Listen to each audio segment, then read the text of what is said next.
Salut à tous, comment allez-vous? J'espère que vous allez bien. Pour ma part, ça va super. Aujourd'hui, dans Aviation Africa, on va découvrir Air Afrique. Alors, beaucoup d'entre vous ont certainement entendu parler de Air Afrique sans pour autant connaître l'histoire de celle-ci. Air Afrique est en fait le nom donné à plusieurs compagnies aériennes africaines, dont la plus ancienne remonte à 1926 et la plus récente qui disparut en 2002. Le code OACI pour Organisation de l'Aviation Civile Internationale de Air Afrique est RKA et le code IATA pour International Air Transport Association est RK. La plus récente Air Afrique est constituée le 28 mars 1961 par un accord liant 11 États africains francophones qui sont le Cameroun, la République centrafricaine, le Congo-Brazzaville, la Côte d'Ivoire, le Dahomey qui est l'actuel Bénin, le Gabon, la Haute-Volta qui est l'actuel Burkina Faso, la Mauritanie, le Niger, le Sénégal et le Tchad. D'ailleurs, toi qui regardes cette vidéo, écris ton pays en commentaire s'il fait partie de cette liste.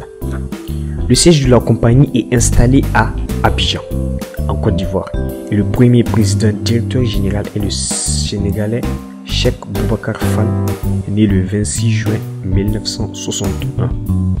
Le premier vol de la compagnie a eu lieu à bord d'un Super Constellation loué à la compagnie Air France le 15 octobre 1961.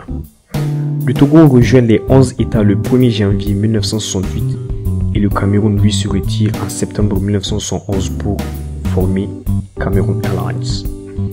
La compagnie se développe rapidement et sert 22 pays africains. Elle ne s'arrête pas là, il va jusqu'en Europe, à Marseille, à Paris, à Las Palmas, à Zurich, à Rome, mais aussi à New York, aux États-Unis.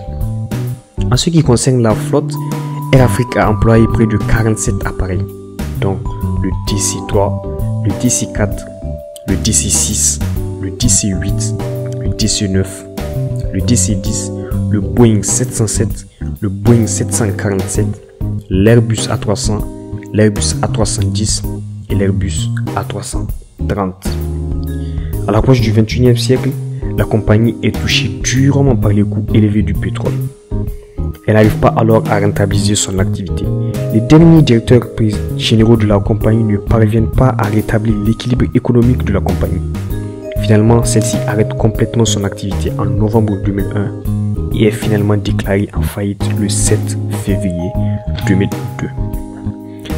Quand on revient sur les différents accidents qu'il y a eu à courir Air Afrique, nous avons le 24 juillet 1987 le vol LK056, un DC-10 se fait détourner par un pirate libanais. Mais l'incident a rapidement été maîtrisé et aucune victime n'est à déplorer. Le 12 décembre 2002, à Dakar au Sénégal, un Airbus A300 de la compagnie voit son train arrière gauche se retrancher soudainement durant la phase de taxi. Le 3 août 1997, un Boeing 737-200 fait une sortie de piste après que son train d'atterrissage ait explosé lors du décollage.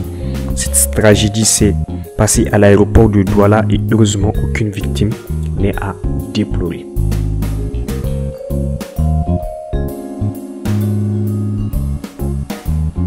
Voilà les amis, nous arrivons déjà à la fin de cette vidéo.